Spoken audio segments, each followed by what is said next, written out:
Hello everyone, তোমরা সবাই কেমন আছো? আশা করছি তোমরা অনেক ভালো আছো আর আমিও অনেক অনেক ভালো আছি।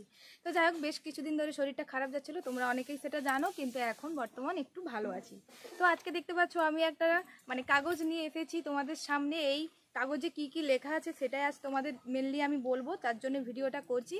তো আজকের ভিডিওটা শুধুমাত্র কুয়েনকে নিয়ে হতে চলেছে। তোমাদের অনেকেরই জানার ইচ্ছে আমার মনিটাইজেশন অন হয়েছে কি না, আমার নাম কি, আমার বাড়ি কোথায়, আমি কি করি না করি, অনেক অনেক কিছু প্রশ্ন তোমাদের মধ্যে ছিল। তো সেই প্রশ্নের উত্তরগুলো দেওয়ার জন্য আজকে আমি কিউএনের ভিডিওটা করছি।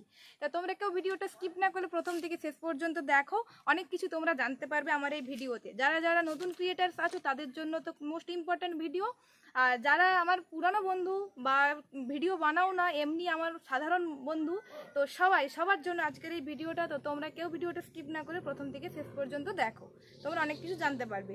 তো চলো বেশি কথা না বলে ভিডিওটা শুরু করা যাক। A few moments later. প্রশ্ন, তোমার নাম কি? আমার নাম সোমা জানা মাইতি। কারণ টাইটেলটা না বললে হয় না, আমার বাবার বাড়িতে জানা টাইটেল ছিল, আমার শ্বশুর বাড়িতে মাইতি। তো সোমা জানা মাইতি আমার নাম। আর তোমার বাড়ি কোথায়? আমার বাড়ি পশ্চিম মেদিনীপুর। আমি পশ্চিম মেদিনীপুরেরই মেয়ে আর পশ্চিম মেদিনীপুরেরই বউ। মানে বাবার বাড়িও মেদিনীপুর আর শ্বশুর বাড়িও মেদিনীপুর।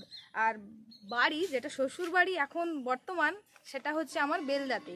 কারণ বর্তমান এই কথাটা বললাম কারণ আমার শ্বশুর বাড়ি বেলদাতে, কিন্তু আমরা আছি কেশপুরে। আমরা দুই জায়গাতে মিলে থাকি, তাই আমার আদি বাড়ি হচ্ছে বেলদাতে। আচ্ছা, এজ কত? অনেকেরই জানার ইচ্ছে আমার এজ কত। আমার এজ 21+, মানে 22ই ধরো এখন বর্তমান।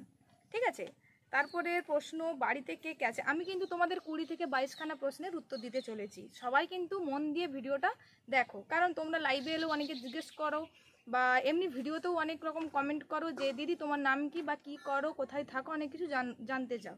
তো সেগুলো তো বলে হয়ে ওঠা হয় না, তা কিছু কিছু ক্ষেত্রে আমি বলে দিয়েছি, তাও ভাবলাম ভিডিওতে বলি। ঠিক আছে, এজটা বললাম। বাড়িতে কে কে আছে? আমার বাড়িতে আমি, তোমাদের দাদা ভাইয়ের মা আর বাবা, আমাদের 4 জনের ফ্যামিলি। তোমার স্বামী কি করে? অনেকেরই এইটা প্রশ্ন প্রায় আমাকে জিজ্ঞেস করে থাকো। আমার স্বামী একজন এই যে পাকা বাড়ির কাজ হয় না, পাকা বাড়ি কন্ট্রাক্টর, মানে ঠিকাদারি ব্যবসায়ের কাজ করে, বাংলায় এক কথায়। ঠিক আছে, কত বছর হলো বিয়ে হয়েছে? আমার 2 বছর পেরিয়ে গেছে বিয়ে। 2-2.5 বছরই ধরো এখন। বেবি আছে কি না, এই প্রশ্নটার আমি উত্তর দিতে দিতে একদম কি বলবো, নাজেহাল হয়ে যাচ্ছি।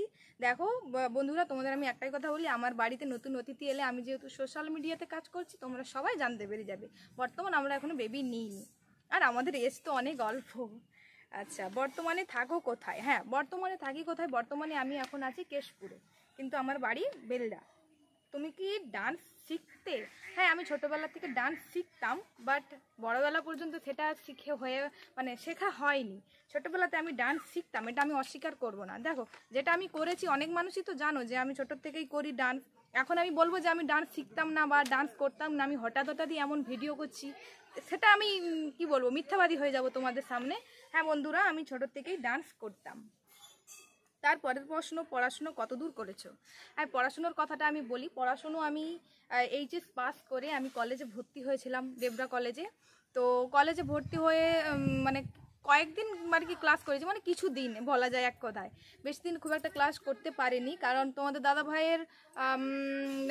দাদাভাইদের বাড়ি থেকে দাদাভাইকে বিয়ে দেওয়ার প্রস্তুতি নিয়েছিল, আর আমার বাড়ির থেকেও সবাই চাচ্ছিল যে, বাবাদের বাড়িতে মধ্যবিত্ত ফ্যামিলি, তো আমি যেহেতু বাড়ির বড় মেয়ে, তাই আমাকে আগে বিয়ে দিয়ে দেবে। এইচএস দেওয়ার পর থেকে এরকম একটা শুনছিলাম যে বিয়ে দিয়ে দেবে, কিন্তু আমার রেজাল্ট ভালো ছিল, যার জন্য আমাকে কলেজে ভর্তিও করেছিল। তো কলেজে আমি পড়ি ফিলোজফি অনার্স নিয়ে। বাংলা অনার্সেও ভর্তি হয়েছিলাম, বাট আমার ফিলোজফিটা ফেভারিট সাবজেক্ট ছিল, তাই ফিলোজফি অনার্স নিয়ে আমি ভর্তি হয়েছিলাম। কিছুদিন ক্লাসও করেছি। তারপরে হঠাৎ করে তোমাদের দাদাভাইদের আমাদের বিয়ে সম্পর্কে বলতে গেলে অনেক রকম হিস্ট্রি আছে, তো সেটা নিয়েও একটা ভিডিও করব। তো এদের বাড়ির থেকেও চেয়েছিল ছেলেকে বিয়ে দিতে, আর আমার বাবার বাড়ির থেকেও চেয়েছিল মেয়েকে বিয়ে দেবে। তো আমাদের বিয়েটা পুরোপুরি অ্যারেঞ্জ ম্যারেজ করে হয়েছে, দেখাশুনো করেই, রিলেটিভদের মধ্যে পরিচয় করে। আচ্ছা, ঠিক আছে, বললাম পড়াশুনো কত তো। তারপরে কলেজে পড়তে পড়তে বিয়ে হয়ে যায়, আমি কলেজ কমপ্লিট করতে পারিনি। মনিটাইজেশন কি অন হয়ে গেছে? হ্যাঁ বন্ধুরা, এটা একটা খুশির খবর, আমার মনিটাইজেশন অন হয়ে গেছে। হ্যাঁ, মনিটাইজেশন অন করেছি, তোমাদেরকে ভিডিও অনেক দিন থেকে দেবো ভাবি, তার করাই হচ্ছিল না। তো আর ওয়েদার তো খুব খারাপ, দেখতে পাচ্ছ পুরো একদম ছাদ ভিজে একদম মানে শ্যাওলা জমে গেছে, প্রচুর বৃষ্টি হচ্ছে আমাদের এখানে। তো যাই হোক, মনিটাইজেশনটা আমার অন হয়েছে। কতদিন হলো ইউটিউবে কাজ করছো? ইউটিউবে কাজ করছি আমার 1 বছর হয়ে গেল। আমার ইউটিউব জার্নি এক বছর কেন, 1 বছর 3 মাস, বর্তমান 1 বছর 3 মাসই আমি বলবো। আচ্ছা, কোন অ্যাপে ভিডিও এডিট করো? হ্যাঁ, এটা একটা মোস্ট ইম্পর্টেন্ট প্রশ্ন। সবাই আমাকে এই প্রশ্নটাই করো, যেহেতু আমি ডান্সের ভিডিও করি। ডান্সের ভিডিওতে তোমরা অনেকেই দেখো এডিটগুলো নাকি তোমাদের ভালো লেগে থাকে।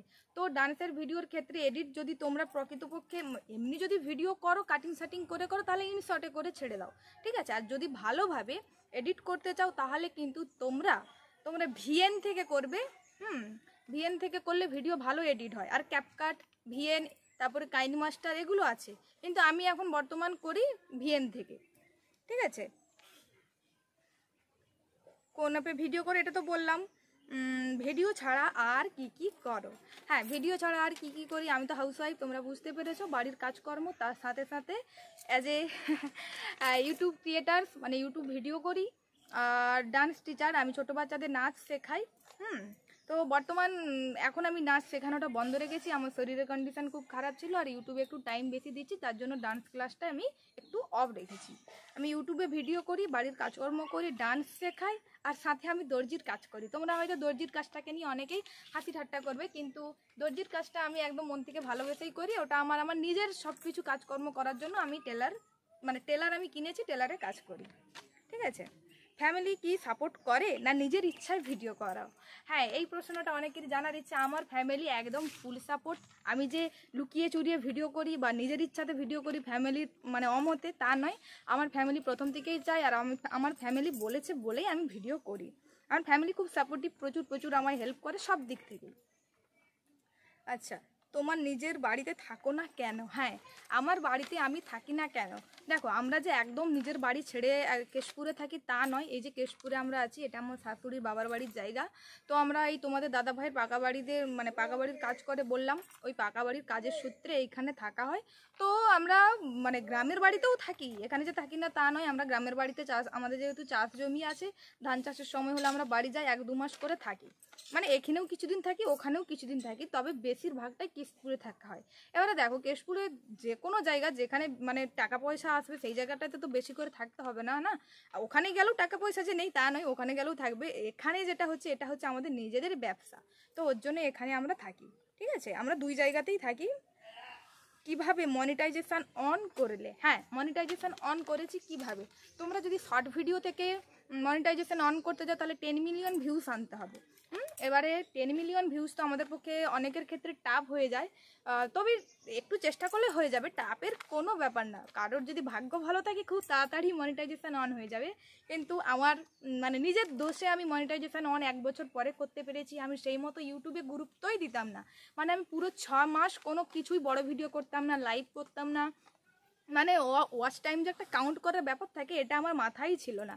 তো আমি এমনি ছোটোর থেকে নাচ গান জানি, তাই ডান্সের ভিডিও করতে পারবো এই ভেবেই আমি নেমে গেছি। কিন্তু তারপরে আমি জানতে পারলাম যে ইউটিউবে ওয়াচ টাইম পূরণ করতে হবে। তুমি যদি শর্টের দিক থেকে চ্যানেল মনিটাইজেশন অন করো, তাহলে 10 মিলিয়ন ভিউজ। আর যদি তোমরা ওয়াচ টাইমের দিক থেকে লং ভিডিওর দিক থেকে মনিটাইজেশন অন করতে যাও, তাহলে কিন্তু 4000 ঘন্টা ওয়াচ টাইম পূরণ করতে হবে। এবারে তোমরা 3000 ঘন্টা ওয়াচ টাইমেও পূরণ করতে পারো, মনিটাইজেশন অন করতে পারো, সেটা হবে হাফ মনিটাইজ করে কোনো লাভ নেই। আমার মনের দিক থেকে আমি যতটুকু জানি, আমার মনে হয় ফুল মনিটাইজই করা বেটার। তো তোমরা 4000 ঘন্টা ওয়াচ টাইম পূরণ করে মনিটাইজেশন অন করতে পারো, আর না হলে তোমরা এই 10 মিলিয়ন ভিউজ আনাতে পারো। তবে আমি 4000 ঘন্টা ওয়াচ টাইম পূরণ করেই চ্যানেলে মনিটাইজেশন অন করেছি। আচ্ছা, ইউটিউবে কি পেমেন্ট পেয়েছো? না বন্ধুরা, এখনও আমি ইউটিউবে পেমেন্ট পাইনি। তো ইউটিউবে পেমেন্ট যেদিনকেই পাবো, সেই দিনকেই তোমাদের সামনে একদম আমি ভিডিও করে দেখাবো। সেটা নিয়ে তোমরা চাপ নিও না। তবে কোনো রকম কোনো পেমেন্ট আজ পর্যন্ত পাইনি। 1 বছর হয়ে গেল আমি কাজ করছি, ঠিক আছে। পেমেন্ট পেলে অবশ্যই জানাবো। আরেকটা কথা, তোমার কটা চ্যানেল? আমার 2টো চ্যানেল। একটা হচ্ছে আমার কমেডি চ্যানেলের লিঙ্ক আমার এই চ্যানেলের নিচে কমিউনিটি পোস্টেই শেয়ার করা আছে। আর তা না হলেও তোমরা যদি আমার এই চ্যানেলের মেন আইডিতে যাও, আইডির নিচেই শো করবে আমার একটা কমেডি চ্যানেল, আর এটা তো আমার নাচের চ্যানেল। কমেডি চ্যানেলের নাম তাও আমি বলে দিচ্ছি, সোমা রবীন্দ্র কমেডি, ঠিক আছে। কোন কোন ক্যাটাগরির ভিডিও করো? তো ক্যাটাগরি বলতে গেলে আমি দু রকম ক্যাটাগরি ভিডিও করি, একটা হচ্ছে ডান্স আর একটা হচ্ছে তোমার কমেডি। দুটো ক্যাটাগরির ওপরে আমি ভিডিও করি। তারপরে আমি আরও নতুন নতুন ইউটিউব ছাড়াও ইনস্টা বলো, ফেসবুক বলো, এগুলোতে আমি চ্যানেল ক্রিয়েট করব। কারণ এতদিন আমি শুধুমাত্র ইউটিউবে কাজ করে এসেছি, কোনো রকম ইনস্টাতেও ভিডিও করিনি আর ফেসবুকেও করিনি। তো চলো বন্ধুরা, আজকের মতো ভিডিওটা এখানে শেষ করলাম। আরও যদি কারোর কোনো কিছু জানার থেকে থাকে অবশ্যই কমেন্ট করে জানাবে, আর ভিডিওটা কেমন লাগলো অবশ্যই লাইক কমেন্ট শেয়ার করবে। তো টাটা, সবাই ভালো থেকো বন্ধুরা।